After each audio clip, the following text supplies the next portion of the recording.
they refine a lot of stuff, and stuff is like... How can criticism be objective? It depends. So, like, if we're looking at like a specific game mechanical element, if we're comparing it to what is the commonly accepted like high standard of what that thing should be, and it doesn't meet that, that can be considered objective criticism. If, however, that game element is implemented in that way on purpose to serve a specific function, you can't really criticize it for not adhering to some other standard if that's not what the goal was. There's a lot of things with like game criticism, like I don't think you can be truly objective, but I do think you should make a genuine good faith effort to try and understand what the point of, like the point they were trying to convey with their implementation of like everything. Like 80% of all arguments are just subjective. Yeah. Objective criticism, Jack 1 doesn't have crew. Well, there's obviously exceptions to everything. We can't all have fat gun lords, okay? I think if a game has something for everyone, then no one has to love everything about it, but it's still great. What are we doing? Yeah. Like, I'm willing to admit, like as I said, like I subjectively like 1 better than 2, but if I had to say which was a better game, I'd probably say 2 is better made. Yeah, well, then like you got to like think about what you mean by better made. Do you mean better made on a technical sense, like the game is definitely way better. Technically, yes. The combat system is way better. Well, I mean like on a technical sense, like how the game performs, like what it's able to actually accomplish on a technical level. But then like then you got to talk about like how mechanics are implemented and stuff, and that's entirely subjective. Yeah, but if I had to go out on a limb, I would say that 2 probably has more points in that selection. Like a lot of the stuff I like in 1 over 2 is very nuancy, and yeah, that's what I'm saying about objectivity. Yeah, you can't really be truly objective. It's foolish to even try. Yeah. Like I think you should try to like criticize things with as little bias as possible, but in the end, everyone's tastes for what works and what doesn't work is entirely subjective, and as long as you're aware of that, I think you can go ahead and make criticism. How mechanically sound a game is doesn't mean people will like it more. Ratchet and Clank is a very good example. Yeah, exactly. Yeah. You know, like if everything was based on how well a game is made, it's like... Well, see, yeah, this is the thing, right? Video games are art, so how you engage with art and what you can glean from it is entirely subjective. Yeah. Video games aren't a tool that like have one specific function, and if it doesn't, like if you buy a hammer and it doesn't hammer in nails, objectively it's failed at doing its job. Video games aren't like that, where it's like as long as every mechanic is implemented like perfectly, then it's going to be a good game. That's not how art works. All I can say is that when aesthetic criticism was invented a couple hundred years ago, it was trying to be objective. Zeke sums it up, make a good, genuine good faith effort. Yeah, people should like engage with the art and the artist as genuinely as they can. And like, yeah, it's like you can't act like your opinion is like you can't just like discount other people's opinions just because they don't align with yours. Yeah, that too. Like it's like broski. I think a critic is a person whose opinion is more valued than average. It's like how everyone can cook, but not everyone is a good cook. Yeah. I think it's because like everyone can critique, you just can't. Not everyone's good at it. Yeah, exactly. I just think like online critics and stuff are like their opinions are like more well regarded because they've put work into like honing their opinions and putting it into like a video form or something like that. And then you have Scream Rant. Yeah. I don't try to hide bias most of the time, though I do try to remove myself from bias. Yes, that's exactly what you should do. You should never try and act like you're not biased, because everyone is. You should recognize that bias but try to look past it anyway. Yeah.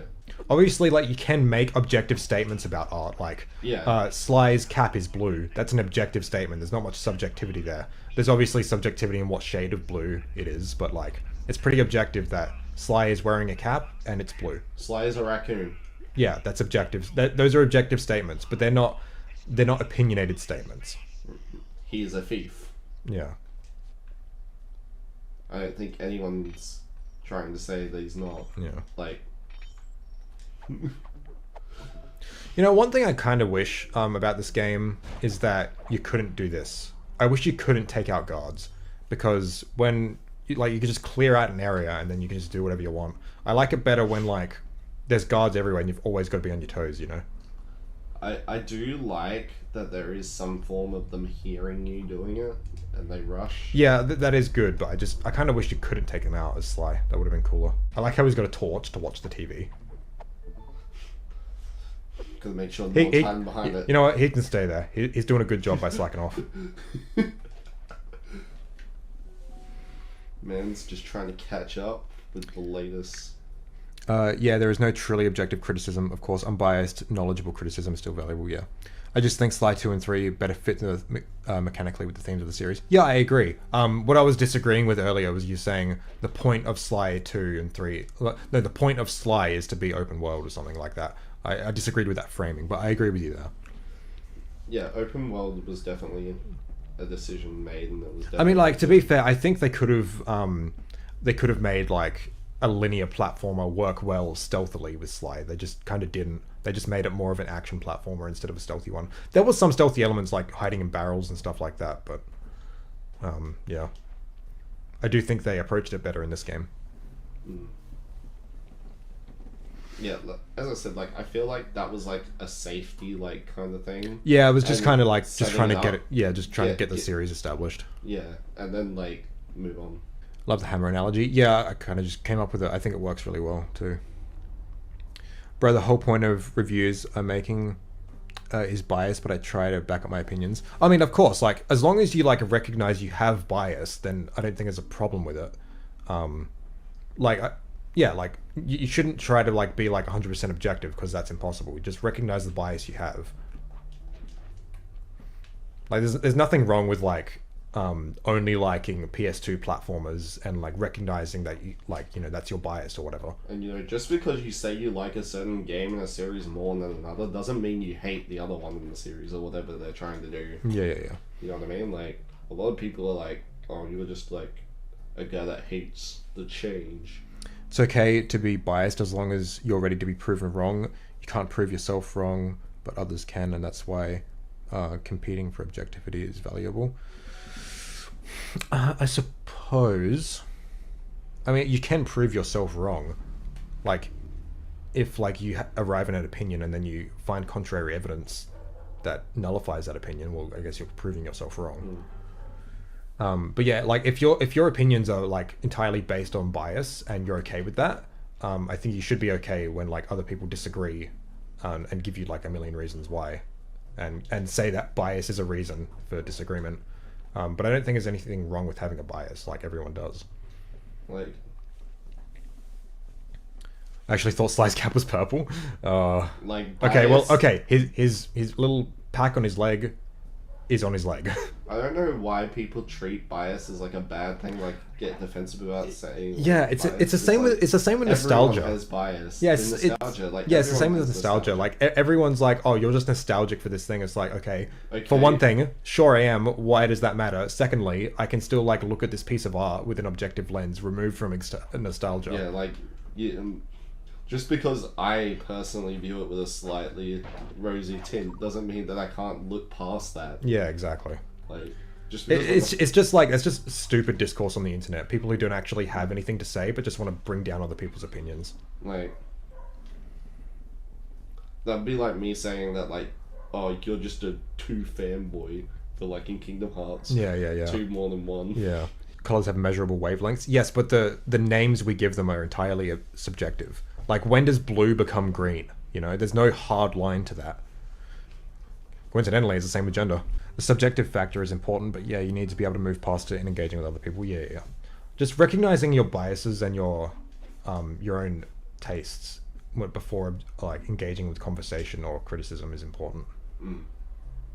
Like, I recognize that grinding is pretty fucking... Yeah, most people don't enjoy grinding, but like... I fucking love it. Yeah. Like, I do dumb shit all the time.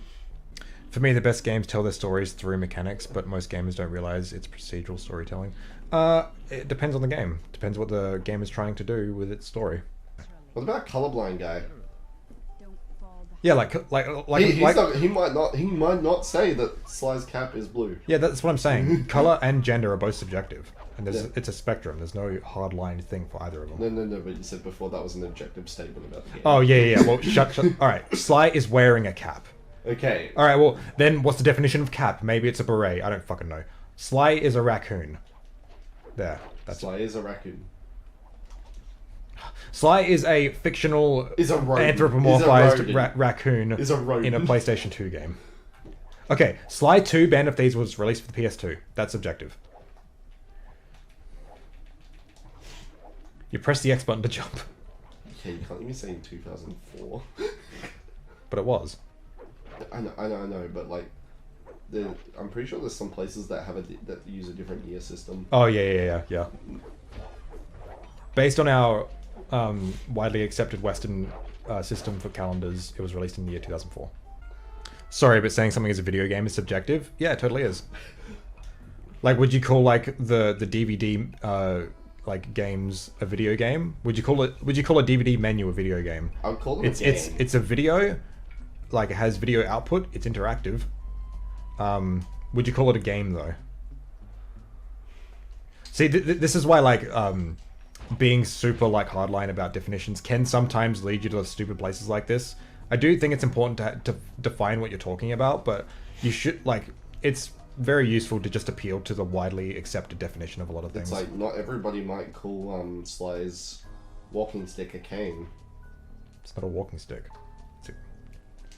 Yeah, you know what I mean. We could just all become postmodernists and believe nothing is objectively true. Based. Poggers. Oh, if I keep saying poggers, don't think I'm iPad baby, okay? Because the missus has been telling me off lately. Because like the other night, apparently she kissed my forehead while I was sleeping, and she was like, and apparently I said poggers. Oh my god. In my sleep, so. Oh boy. I've also had a habit of saying broski lately. Yeah, I've noticed.